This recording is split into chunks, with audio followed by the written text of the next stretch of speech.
Welcome back. పట్టెడన్నం పెట్టే అన్నదాత పుట్టెడు కష్టాల్లో ఉన్నాడు. కరువు దెబ్బకు అల్లాడిపోతున్నాడు. పంట పండకపోవడంతో ఇల్లు గడవడమే కష్టంగా మారి బిక్కుబిక్కుమంటున్నాడు. నిస్సహాయ స్థితిలో ఇన్నాళ్లు నమ్ముకున్న పశువుల్ని అమ్మకానికి పెడుతున్నాడు. పశుగ్రాసం దొరక్కపోవడంతో నిజామాబాద్లో రైతులు ఎడ్లు గేదెలను అమ్ముకుంటున్నారు. నిజామాబాద్ జిల్లాలో వర్షాభావం అన్నదాతలను కోలుకోలేని విధంగా దెబ్బతీసింది. కరువు దెబ్బకు కనీసం పశుగ్రాసం కూడా లేని పరిస్థితులు తలెత్తాయి. దీంతో అన్నదాతలు దిక్కుతోచని స్థితిలో పడిపోయారు. జిల్లాలో ఎటు చూసినా రైతులు ఎడ్లను గ్రామాల నుంచి సంతకు తీసుకొస్తున్నారు. ఒకప్పుడు సంతలో పశువులను కొనే రైతులు ఇప్పుడు వాటినే అక్కడ అమ్మేస్తున్నారు.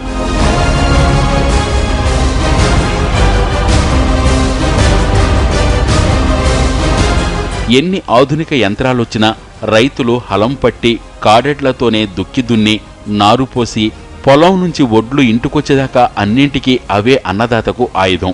ప్రస్తుతం ఆర్థిక ఇబ్బందులతో పల్లెల్లో ఎడ్లు కనుమరుగవుతున్నాయి. ఖరీఫ్ ఆరంభమై 2 నెలలు గడిచింది. కానీ వరుణుడు మొహం చాటేయడంతో పశుపోషణ రైతులకు భారంగా మారింది. తరతరాలుగా నమ్ముకున్న ఎడ్లను అమ్ముకోవాల్సిన దుర్భర దుస్థితి దాపురించింది.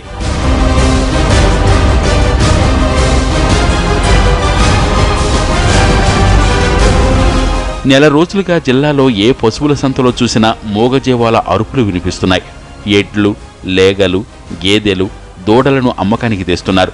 పశువుల సంతలు మూగజీవాల అరుపులతో నిండిపోతున్నాయి.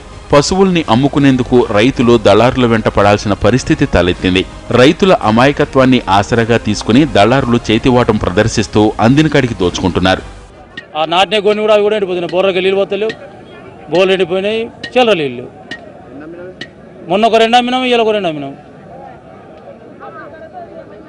మొన్న అంగడినాడు ఒక 2 బర్రెలు అమ్మేసినాము. ఈ అంగడి ఒక బర్రెని అమ్ముతున్నాము. అయితే బోర్లు ఎత్తిపోయినాయి అన్నీ. ఇక వేసిన పంటలు కూడా చేతికి వస్తావు చేతికి రావు అన్న డౌట్ ఉన్నది.